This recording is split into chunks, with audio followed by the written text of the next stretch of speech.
हम लोग आज नक्षत्र का क्लासिफिकेशन पढ़ रहे हैं। मैम वो आप सप्तऋषि हम्म। वो आप सप्तऋषि वाला बता रहे थे वो पिक्चर। हाँ, वो तो मैं आपको शेयर कर दूंगी। वो तो वही है। वो सात है बेसिकली। वो तो मतलब मैं ये उसमें बोलना चाह रही थी कि जो सप्तऋषि वाला है वो हर कल्प में अलग सप्तऋषि बनते हैं। हर हर कल्प में जरूरी नहीं है कि वही नाम उन ऋषियों के हो, ये याद रखना। अभी जो हमारा कल्प चल रहा है जिसमें कलयुग जिसमें हम हैं अभी, वो अलग उसके सप्तऋषि जो हैं वो मैंने आपको बता दिए। तो मतलब वो भी एक नक्षत्रों का कॉन्सेप्ट है कि ये जो तारे हैं ये बेसिकली ऋषि हैं। है ना। जैसे ध्रुव नक्षत्र, चलो पहला ही नक्षत्र करते हैं। ध्रुव मतलब ध्रुव योग भी है कुंडली में आपको। तिथि और नक्षत्र के हिसाब से ध्रुव योग के दिन बनता है। ध्रुव मंत्र भी है। और ऐसा माना जाता है अगर ध्रुव योग और ध्रुव मंत्र, ध्रुव योग में ध्रुव मंत्र का वो करा जाए पाठ या उसका, तो भगवान विष्णु जी की भक्ति, जैसे ध्रुव ध्रुव तारा जो ध्रुव उनके भक्त थे ना, उनको उन्होंने आशीर्वाद दिया था भगवान विष्णु ने, वो मिलती है। और हमारे किसी हरिवंश पुराण में और एक और पुराण में भी लिखा है कि ध्रुव तारे की भक्ति मतलब ध्रुव की भक्ति, ध्रुव ध्रुव मंत्र से करने से आपके सारे जितने भी नक्षत्र ग्रह हैं सब शांत हो जाते हैं। ऐसा माना गया है। ऐसा हम लोग इस पे रिसर्च भी कर रहे हैं कि क्या ऐसा करने से किसी के ग्रह शांति हो जाएगी बिना किसी और कोई प्रॉब्लम के। क्या ऐसे करने से। मैं आपको ध्रुव मंत्र भी शेयर कर दूंगी। और वैसे तो मैंने वीडियो डाल रखा है वेबसाइट पे, यूट्यूब चैनल पे है। उस मंत्र का ही प्रतिदिन 108 बार जाप करो, उससे भी काफी हद तक आराम मिलेगा। जैसे हम विष्णु सहस्त्र नाम के लिए बोलते हैं ना, वैसे ही ध्रुव मंत्र भी है।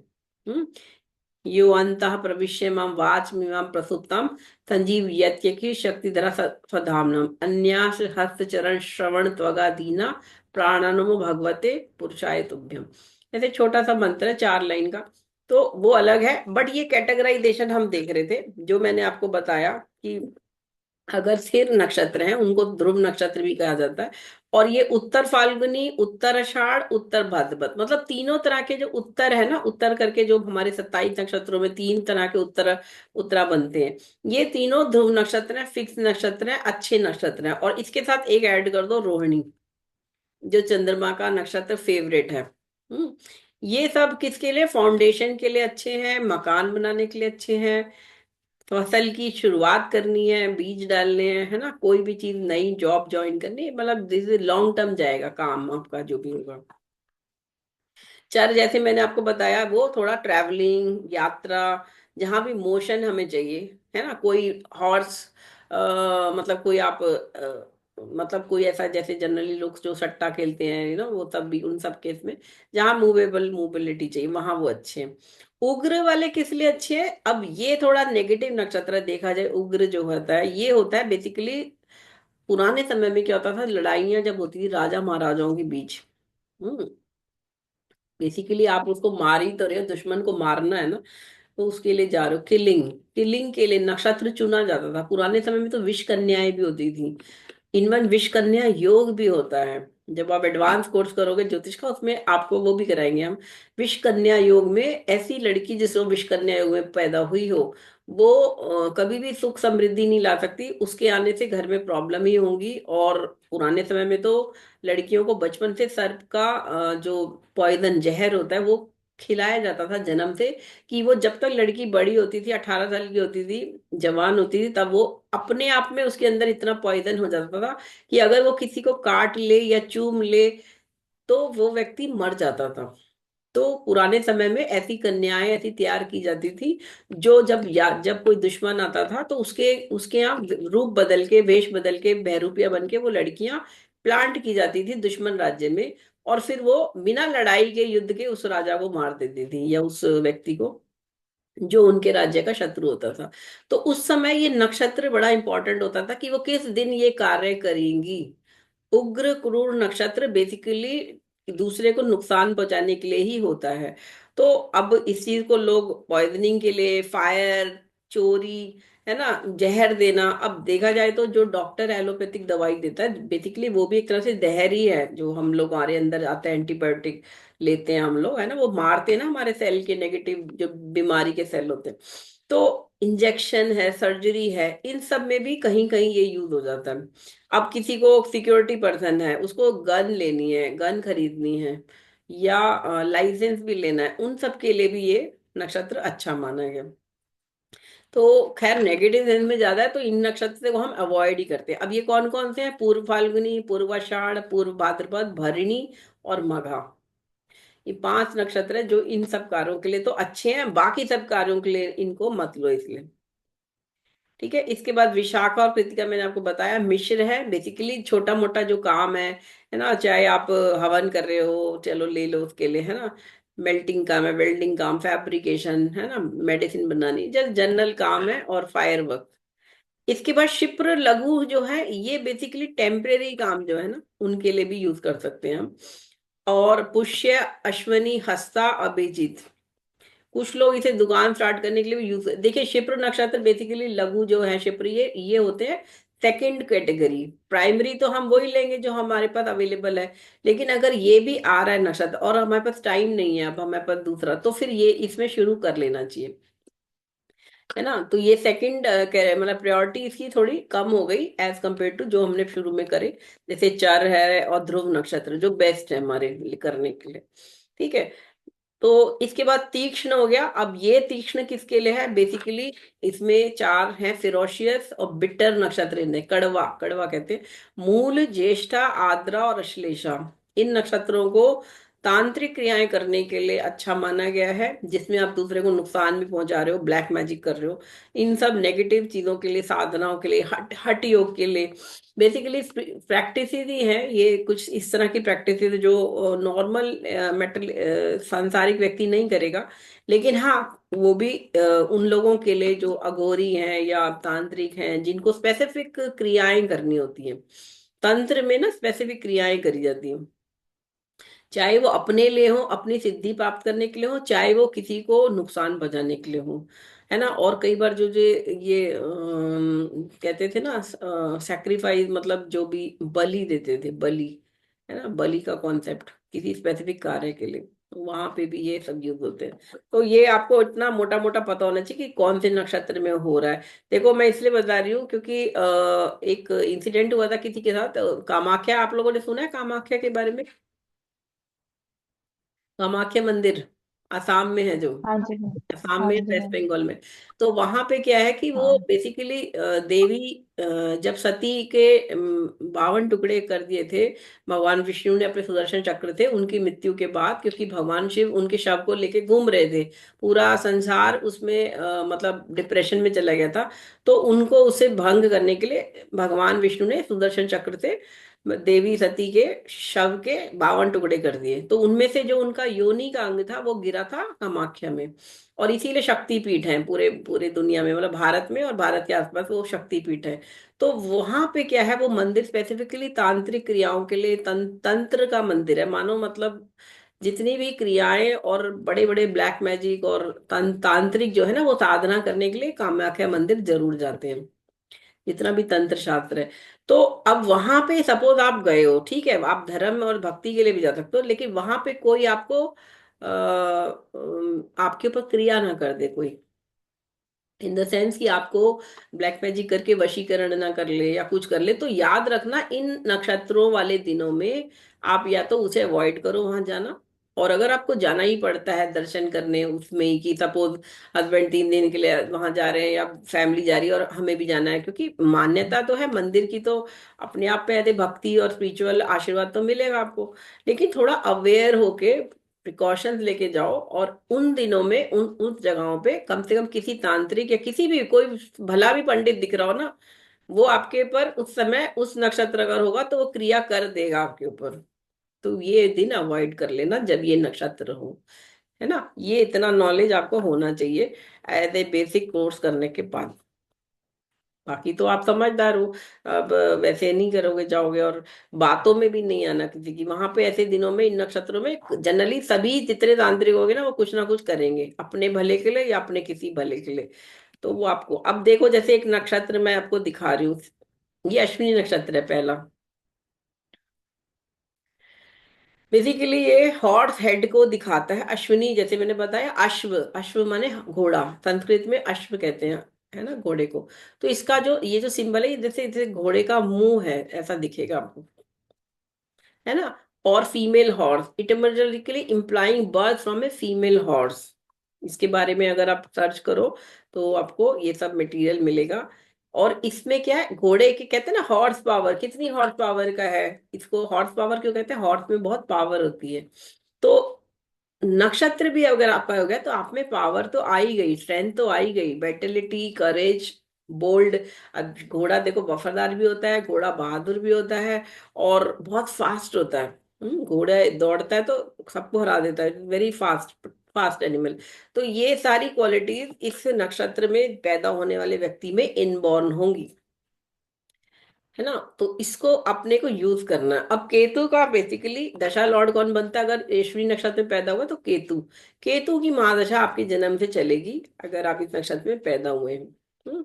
और ये सारे करेक्टरिस्टिक इस नक्षत्र में अगर पैदा होने में आपको मिलेंगे। आपका फिजिक कैसा होगा, शॉर्ट स्टेचर होगा, यूथफुलनेस, यंग, जैसे घोड़ा यंग मतलब ऐसे दिखेंगे, लाइवलीनेस होगी।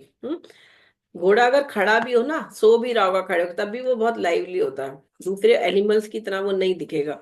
तो ये जो भी सारी क्वालिटीज है ना, ये रिलेशन बनाती हैं आपके नक्षत्र को आपके साथ, आपके नेचर और आपके फिजिक के साथ। ठीक है। तो they waste little or no time in translating thoughts into constructive action, मतलब इतने प्रोएक्टिव होते हैं अश्विनी नक्षत्र में पैदा हुए वाले जातक कि वो टाइम वेस्ट नहीं करते, वो जो सोचा है तो फटाफट उसको करेंगे, क्रिएटिव क्रिएटिव मतलब इम्प्लीमेंट कर देंगे अपने थॉट को, है ना। तो ये थोड़ी सी क्वालिटीज यहाँ बताई गई हैं। डेयरिंग होते हैं, करेजियस होते हैं, चैलेंजेस लेना उन्हें अच्छा लगता है लाइफ में। तो इस तरह से आपको एक एक नक्षत्र के बारे में मोटा मोटा आपको पता होना चाहिए। मतलब बेसिक कोर्स में तो आपको सिर्फ नाम और वही पता होना चाहिए, लेकिन अगर आप एडवांस कोर्स में जाओगे तो आपको फिर इन सारे 27 नक्षत्र, 28 नक्षत्रों के बारे में डिटेल में पता होना चाहिए। अब जैसे आद्रा नक्षत्र है ना, राहु का नक्षत्र है, छठा नक्षत्र है, और राहु का नक्षत्र है, तो इसमें रुद्र इसके देवता है। और बेसिकली आद्रा माने होता है गीला, वेट। आद्रा नक्षत्र की वैल्यू बहुत ज्यादा है। देखिए जी, जब भारत में मानसून आता है ना, मानसून जनरली मई जून में आता है, जून एंड या जुलाई में, है ना, जुलाई में।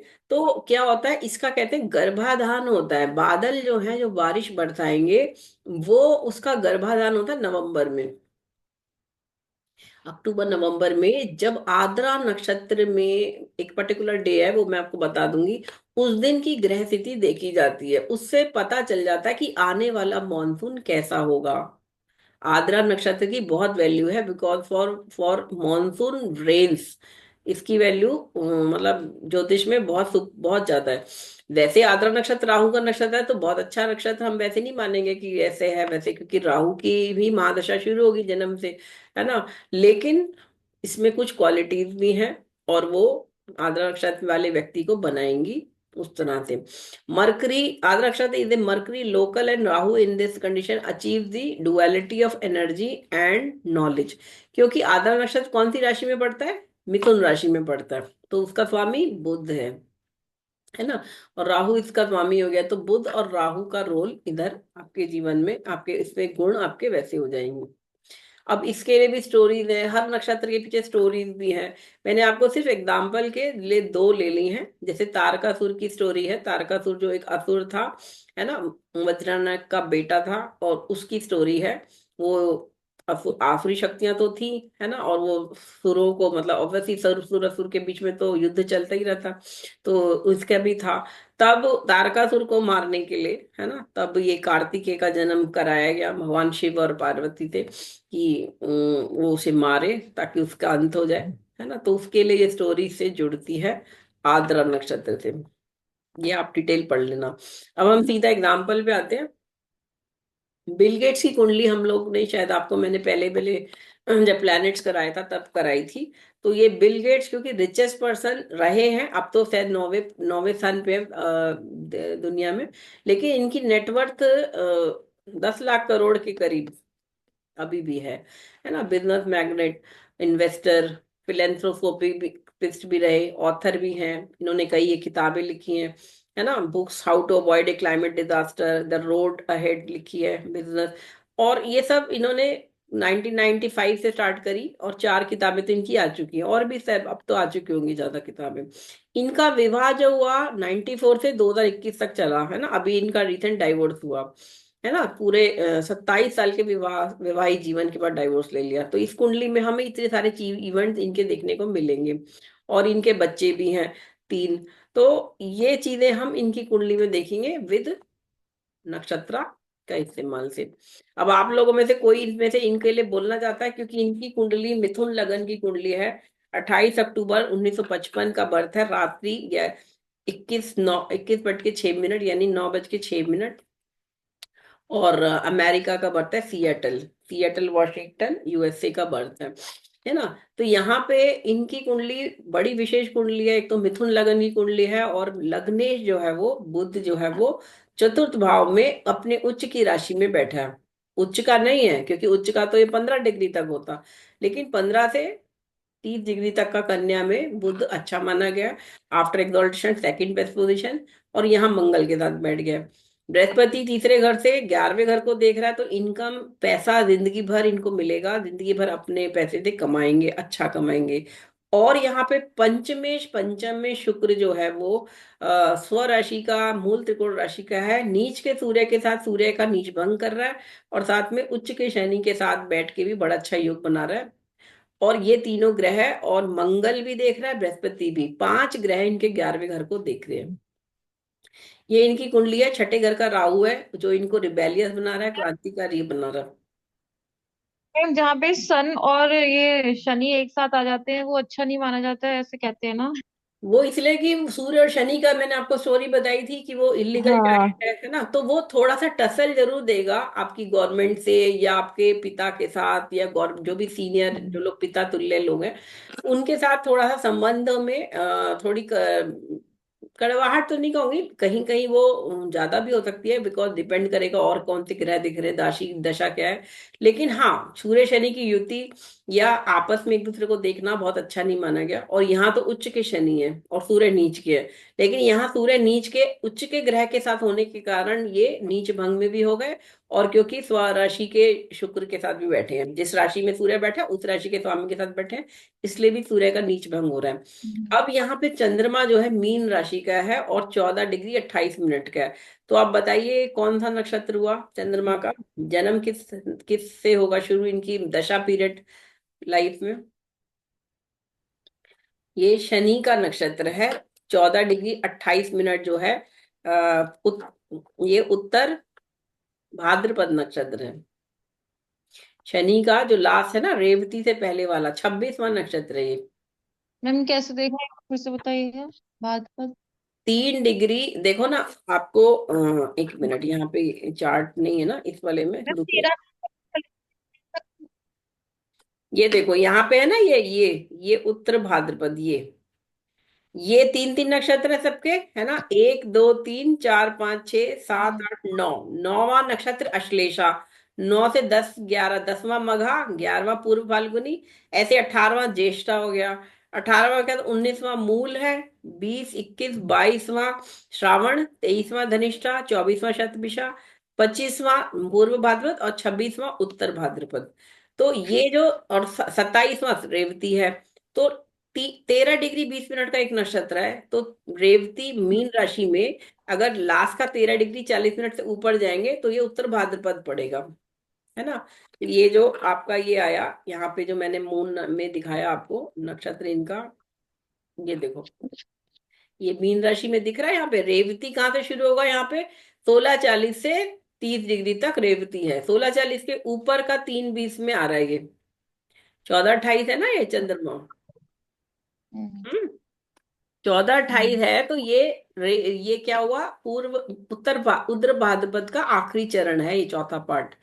तो ये इसमें पैदा हुए हैं। शनि का नक्षत्र है जो, मतलब शनि की महादशा इनके जीवन में सबसे पहले चलेगी। तो ये देखिए, ये ऑर्डर विंशोत्तरी यहाँ लिखा हुआ है ना। 1955 का बर्थ है, शनि की महादशा इनके जीवन में चली है 1958, नवंबर 58 तक चली है, क्योंकि आखिरी चरण था। 3 साल की दशा रह गई थी। शनि की महादशा होती है 19 साल की, यानी कि जन्म के, मैम इनका मूल सर्वदृश कोण का है क्या? ट्वेल्थ हाँ मीन बिल्कुल। राशि में जो मून होता नहीं है सर्प नहीं, सर्प दृष्टिकोण। दृष्टिकोण नहीं है, क्योंकि सर्प दृष्टिकोण तीसरा दृष्टिकोण होता है तीसरा मीन। होता है, हाँ, तो वो अच्छा। 20 डिग्री से शुरू होगा, ये 14 डिग्री का है, तो सर्प दृष्टिकोण में नहीं है। 14।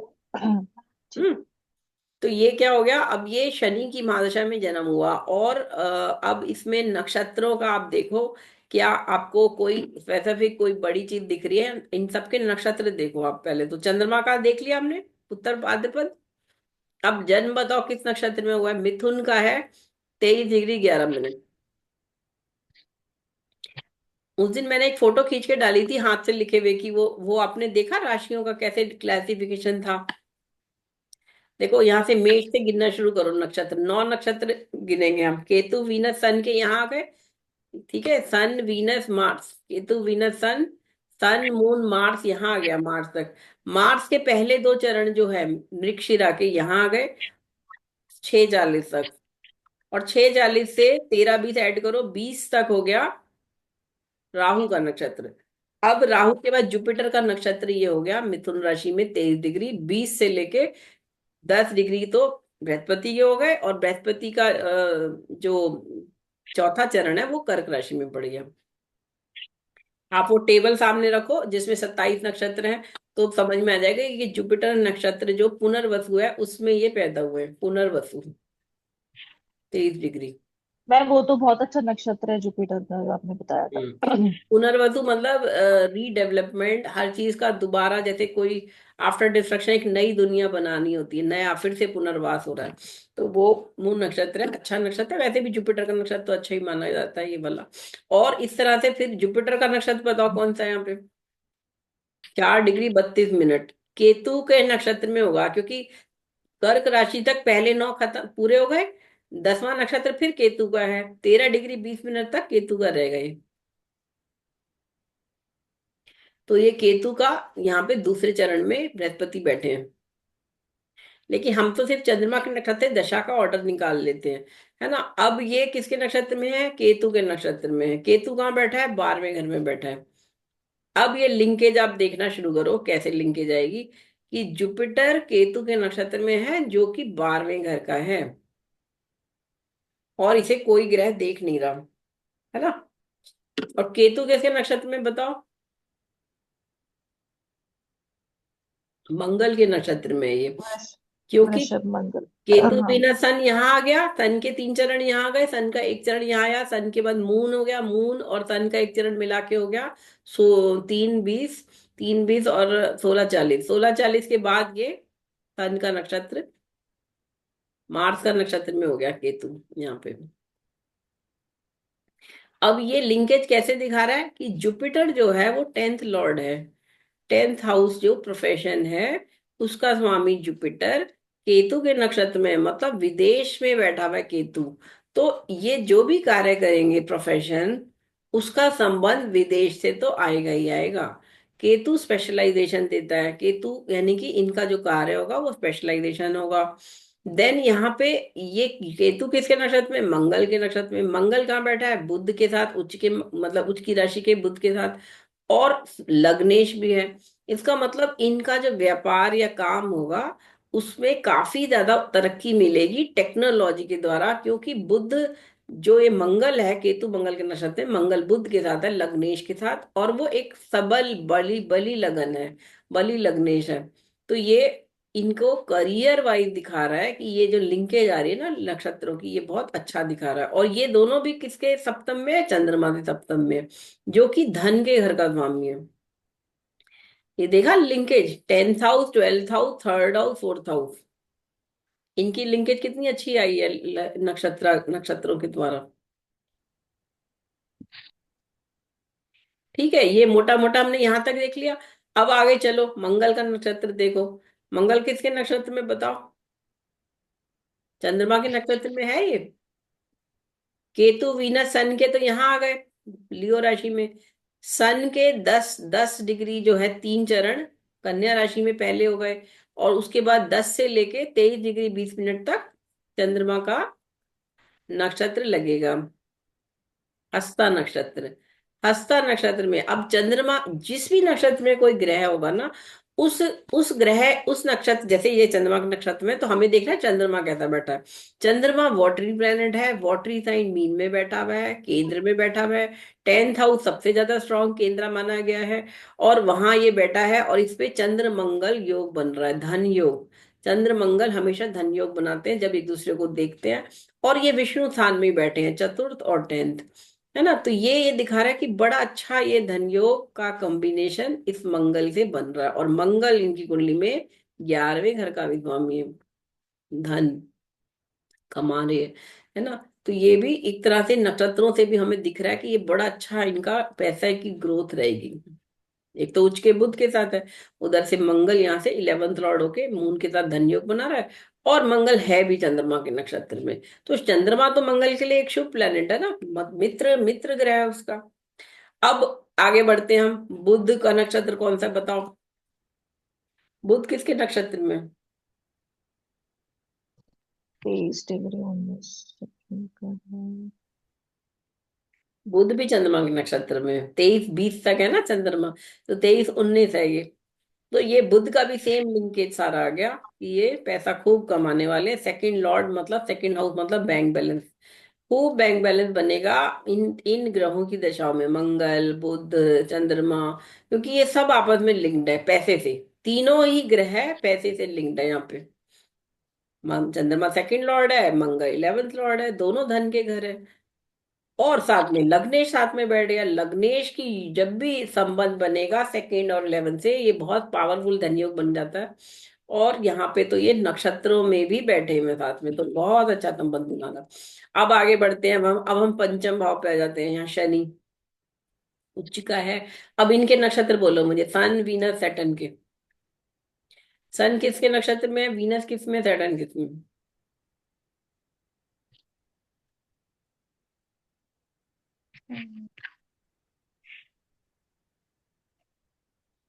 सन राहु के नक्षत्र में है, ठीक है।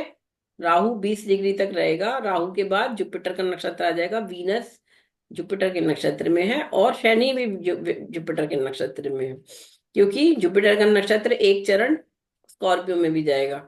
तो सिर्फ राहु के नक्षत्र में सूर्य है, और वीनस सैटर्न हमारे बृहस्पति के नक्षत्र में। अब बृहस्पति की स्थिति देखो, बृहस्पति कौन है, 10th लॉर्ड है, 7th लॉर्ड है, यानी पत्नी के घर का स्वामी, और 10th हाउस प्रोफेशन के घर का स्वामी।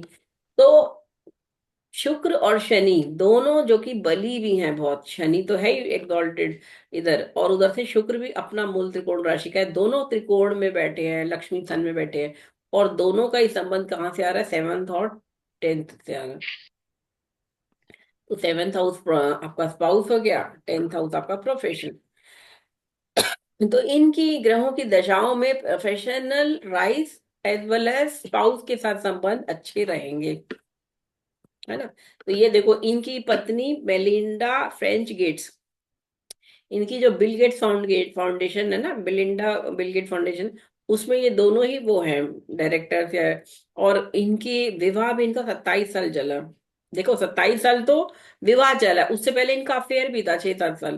तो एक तरह से 30-35 साल इनकी रिलेशनशिप चली, खूब ग्रो मैं किया तो एकदम। डाइवोर्स क्यों नहीं, डाइवोर्स क्यों हुआ मैम फिर? डाइवोर्स तो कुछ नहीं। अभी 2021 में हुआ है इनका, क्योंकि आफ्टर सर्टेन एज देखो, 27 साल शादी को हो गए, 3 बच्चे हो गए, वो भी बड़े हो गए, ग्रैंड चिल्ड्रन भी हो गए।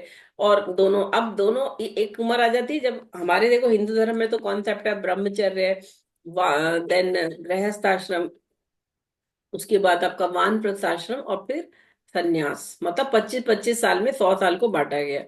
तो 25 साल तक ब्रह्मचर्य मतलब पढ़ाई करो सीखो वगैरह, और 25 से 50 आप गृहस्थी संभालो, शादी करो, बच्चे पैदा करो, अपने बच्चों को बड़ा करो, प्रोफेशनली आप अपने एल्डर्स और अपने यंग जो बच्चे हैं उनकी उनको फाइनेंशियली सपोर्ट करो। आफ्टर 50 to 75 जो वानप्रस्थ आश्रम है हिंदू सनातन धर्म में, ये बोला गया है, वो आश्रम है कि जब आप गृहस्थी से निकलो, गृहस्थ जीवन छोड़ दो, और अब आप क्या करो, अपना वानप्रस्थ जीवन, मतलब अब आप मुक्ति की तरफ बढ़ो, आगे भगवान को स्पिरिचुअलिज्म की तरफ बढ़ो, अपनी लाइफ इंडिपेंडेंटली जियो, और मोह माया से अब पूरा ऊपर उठो। और 75 to 100 तो माना गया संन्यास। मतलब अब तो आपको समाज में भी रहने की जरूरत नहीं, अब तो सीधे सन्यासी बन जाओ, जैसे सन्यासी होता है, जो मिल गया तो मिल गया, खाया तो खाया, नहीं तो कोई जरूरत नहीं। तो मतलब बिल्कुल सन्यास मोड में आ जाओ। तो अब ये जो वानप्रस्थ है, उसी में देखो, इनकी उम्र देखो, 55 का बर्थ है, 2021 में हुआ डाइवोर्स। कितनी साल की उम्र थी डाइवोर्स हुआ जब? 45 उधर हो गए और 21 इधर हो गए, 46 और 66, 66 साल में इन्होंने अपनी पत्नी से डाइवोर्स लिया। क्योंकि हम्म। 27 साल की मैरिड लाइफ हो गई, 6-7 साल उनका फिर पहले से था, 35 साल की रिलेशनशिप, उन्होंने कहा अब हम इसको एक अच्छी तरह से विदा देते हैं इस रिलेशन को, कि एज ए हस्बैंड वाइफ अब हम नहीं रहेंगे, अब हम as a independent individually as a friends हम रहेंगे, बट एक घर में एक छत के नीचे नहीं रहेंगे, क्योंकि अब हमको अपनी अपनी स्पिरिचुअल जर्नी पे आगे बढ़ना है। ठीक है। तो मैम ये उसका रीजन भी प्लैनेट्स होते हैं।